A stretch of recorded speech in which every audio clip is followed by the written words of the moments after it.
Don't forget to like the video, share your thoughts in the comments section, and subscribe to the channel to stay updated with our latest stories.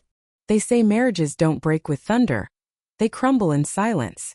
From the outside, Eva Sinclair's life looked idyllic. A charming house in a quiet Chicago suburb, a dependable husband, and years of shared history holding it all together. But behind the neatly trimmed hedges and the polished dinner conversations, something essential had begun to fade. There were no explosive arguments, no betrayal. Just the quiet unraveling of intimacy, thread by thread. Eva and Thomas no longer fought, but they no longer laughed either. Their conversations had shrunk to logistics. Groceries, work schedules, bills. Eye contact had become fleeting. Touch was more habit than affection. In the stillness of their once vibrant home, Eva found herself slowly suffocating. What haunted her wasn't what was said. It was what had gone unsaid for far too long. The marriage wasn't in crisis. It was in drift, a wordless, aching distance that grew a little each day. Eva would lie awake beside a man she once couldn't wait to marry, wondering how they got here and, more frighteningly, if either of them noticed. That's how love dies, she thought. Not in flames, but in whispers. And no one was listening. That was the beginning of the end. Or maybe the start of something else. Loneliness doesn't always scream. It lingers, subtle and patient, slipping between the cracks of everyday life until it wraps around your ribs like ivy. For Eva Sinclair, it wore the shape of repetition.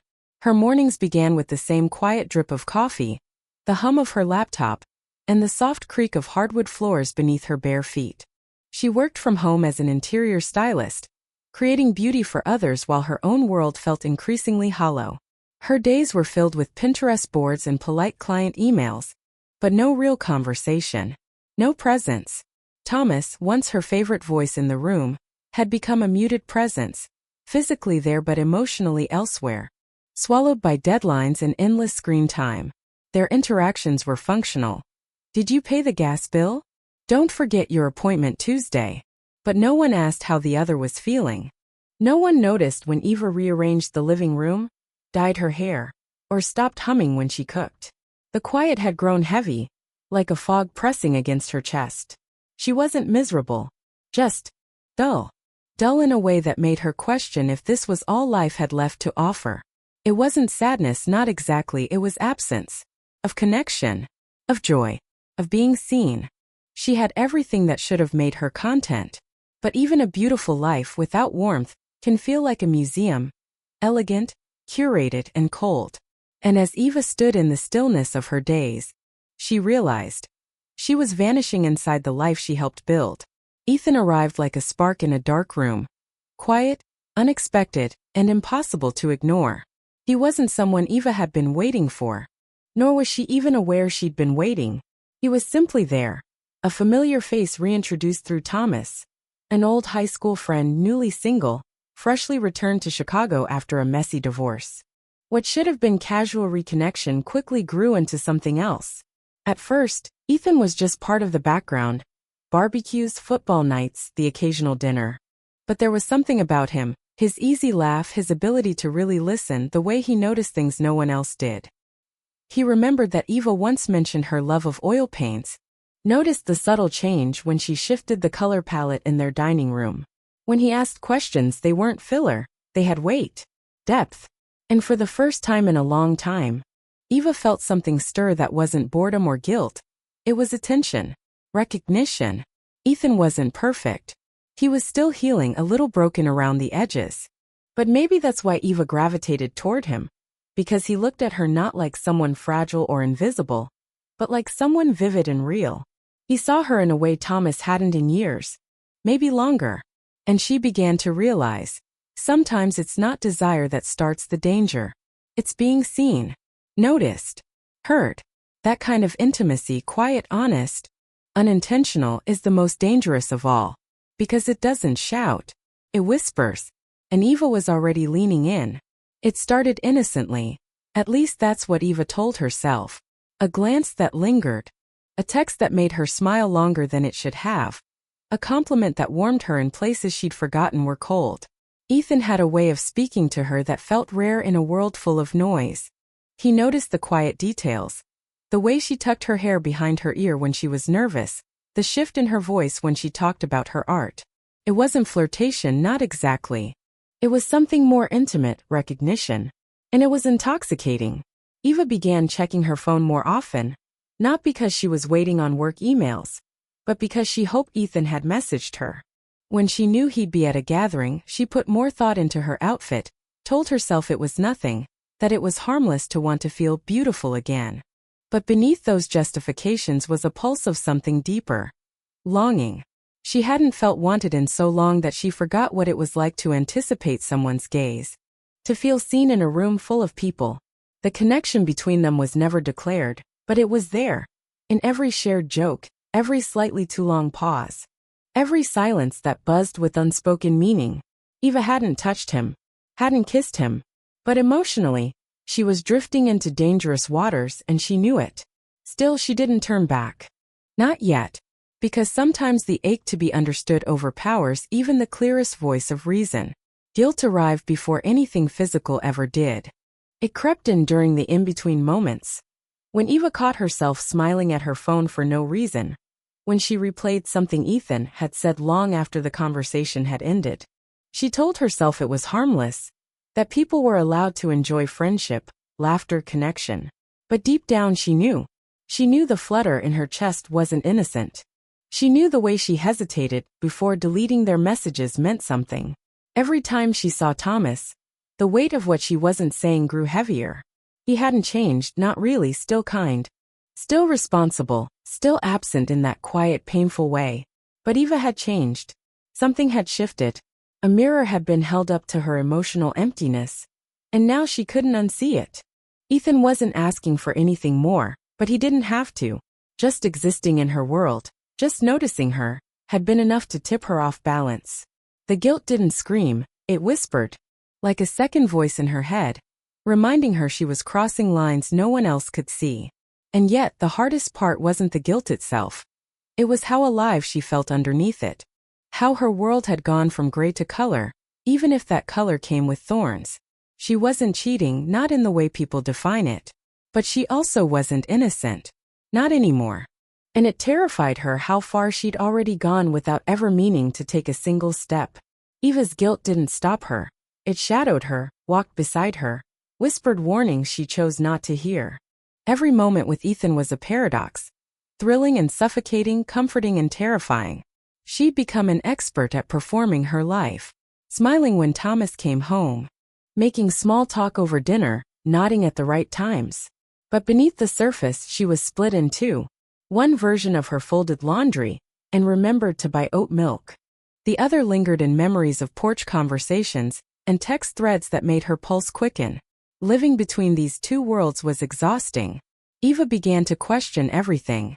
Was she still a good person if she hadn't done anything physical? Was emotional betrayal just as deep? Some days she convinced herself she could end it. That she could bury the feelings, and return to the steady rhythm of her marriage. But then Ethan would send a message, a joke, a thought. A simple hope your day's going okay. And the ache would return undeniable. Her reflection in the mirror became unfamiliar. She saw a woman she didn't recognize. Someone hiding, someone slipping. The worst part wasn't being torn between two men. It was being torn between who she was and who she was becoming. And though she hadn't stepped across the final line, she knew in her heart. She was standing on the edge. And every time she said, "I'll stop tomorrow," she stepped 1 inch closer to the fall. It was a quiet evening. The kind that lulled you into false safety. The sky soft with sunset. The air warm with summer's lingering breath. Thomas was away on a work trip. And the house felt emptier than usual. Eva wasn't expecting Ethan to stop by. But when he texted to see if she was okay, she didn't hesitate. He showed up with takeout and a bottle of wine. Saying he didn't want her eating alone. They sat on the back porch, barefoot and quiet, the twilight stretching out around them like a secret. For a while they talked about nothing, old movies, childhood stories, the quirks of their neighborhood. But then Ethan grew quiet. He looked at her, really looked at her, and said softly, "You always smile, but there's something behind it. I think you're sad. And I think you pretend you're not." The words hit harder than any touch. Eva froze. Her throat tightened. She glanced at the stars, so distant, so silent, and whispered, "I think you're right." It wasn't a confession. It was a release. A crack in the dam she'd been holding for years. In that moment, everything shifted. No kiss followed. No promises. But something unspoken passed between them. And Eva knew she was no longer just a woman standing on the edge. She had begun to fall. And the scariest part wasn't what might happen next. It was how seen she had just felt, and how badly she'd missed that feeling. After that night on the porch, Eva told herself it had to end. She replayed Ethan's words over and over, like a song she couldn't turn off, but each replay only deepened her conflict. She tried to pull away, to create distance, to reinvest in her marriage, but everything felt staged. She planned a surprise dinner for Thomas, lit candles, played their old playlist. He smiled, thanked her, kissed her forehead like a brother would, then fell asleep halfway through a movie they used to love. The attempt felt hollow, like decorating a crumbling house with fresh paint. Eva wanted to feel something real with him again. She tried. God, she tried. But every effort was met with a quiet wall. He didn't do anything wrong. He was simply absent in all the ways that mattered. They talked logistics, not dreams. They exchanged kindness, not intimacy. And each day, Ethan lived in the back of her mind, not as temptation but as proof that she could still feel something. Still be someone more than just a partner in a quiet partnership. The split within her deepened. She wasn't cheating, but she was betraying something. Her vows, her own boundaries. Maybe even her identity. Living in two emotional worlds left her drained and anxious, second-guessing every word, every glance, every choice. It wasn't that she wanted to leave. It was that she no longer knew where she belonged. And the worst part? She wasn't sure she'd ever feel whole again in either world. Eva no longer recognized the woman staring back at her in the mirror. She had become a master of duality, smiling at Thomas across the dinner table while hiding the ache in her chest. Replying to Ethan's thoughtful texts with trembling hands and deleting them moments later. It was like living on a fault line. Each day a delicate balance between two lives that could never coexist. With Thomas, she was the dependable wife. Steady, composed, quietly unraveling behind practiced smiles. With Ethan, she felt like someone else entirely, electric, present, alive. But the cost of that feeling was steep. Every touch of her phone brought both anticipation and dread. Every compliment from Ethan stirred something beautiful and shameful at once. She had not kissed him, had not crossed the threshold of physical betrayal. But in her heart, she knew that lines had been crossed long ago. Lines of honesty, loyalty, identity. She wanted to stop. She wanted to be the woman she used to be. The one who didn't lie by omission, who didn't second-guess every interaction. But the truth was that woman was gone. Slowly replaced by someone splintered between longing and guilt. And the longer she lived between these two emotional worlds, the more invisible she became to herself. The double life was a slow erasure, not just of her marriage, but of herself. And deep down, Eva feared she wasn't just losing Thomas, she was losing who she used to be. The moment the line was crossed didn't arrive with fireworks. It came quietly, wrapped in warmth and stillness. It was a Saturday, unremarkable in every way. Thomas was out playing golf with colleagues, and Eva was alone, sipping coffee and half-working on a design proposal. When Ethan texted, "In the area, want to grab lunch?" She hesitated. For a second, she even typed out a polite decline. But her fingers betrayed her heart. "Sure. Why not?" she replied. They met at a small cafe on the other side of the city, neutral ground, untouched by her life with Thomas. Over sandwiches and iced coffee, they talked and laughed, their connection so easy it frightened her. For that hour, she felt weightless, as though her real life had been paused. Afterward, they wandered into a nearby park, the kind of place where moments could stretch without interruption. They sat on a bench beneath a wide old tree, silence hanging between them, not awkward but thick with tension. And then, Ethan turned to her and said, "I think about you more than I should." Eva's breath caught. She looked away, heart pounding, then met his eyes and answered, barely above a whisper, "I know." That was the moment, the one that couldn't be unwound. When he reached for her hand, she didn't pull away. Their fingers entwined like a quiet confession. No kiss, no promise. But they both knew something irreversible had passed between them, and that silence spoke louder than any words ever could. From that day forward, Eva's world began to split, not with an explosion but with a slow, deliberate tear. Every moment felt like a performance. She learned how to clear messages before Thomas walked into the room, how to lock her phone without seeming paranoid, how to smile through dinner while her thoughts were elsewhere. Ethan never pushed for more, never crossed a line she didn't inch toward first. But he was always there, in texts that made her pulse race, in glances across crowded rooms that lingered just a second too long. The guilt clung to her skin like humidity, heavy and inescapable. And yet she didn't stop. Couldn't. Because being with Ethan, even in stolen conversations and innocent touches, made her feel alive in a way her real life no longer could. But the deeper she slipped into that shadow world, the more distorted her reflection became. She felt like two versions of herself. One that existed in sunlight and schedules, and another that breathed in silence and secrecy. Living between those identities left her restless, exhausted, always looking over her shoulder. Thomas began to notice. Not in accusations but in shifts, a longer look when she laughed at her phone, an unexpected question about her day, a quiet pause before he left the room. It was subtle but Eva could feel it. The balance was tipping. The walls were closing in. And though she hadn't spoken the truth, part of her knew. Thomas was already starting to hear it in the spaces between their words. The unraveling came not with shouting, but with stillness, the kind that wraps around you like a storm about to break. One evening Thomas simply said, "We need to talk." The words hit Eva like cold water, not because of their volume, but because of the weight behind them. He sat across from her at the kitchen table, hands folded tightly, eyes unreadable. "Is there something you want to tell me?" he asked, and in that moment, the illusion shattered. There was no more pretending, no more carefully edited truths. Eva's throat closed, but the words came anyway, slow, careful, raw. She told him everything. Not in defense. Not in deflection. Just the truth. The feelings, the messages, the hand-holding, the emotional pull she hadn't resisted. "There was no affair," she whispered. "But I know it still matters." Thomas didn't yell. He didn't accuse. He just listened, each word cutting deeper than the last. When she finished, he stood up silently, walked out the front door, and didn't come home that night. The hours that followed were hollow. A silence so profound it felt like screaming.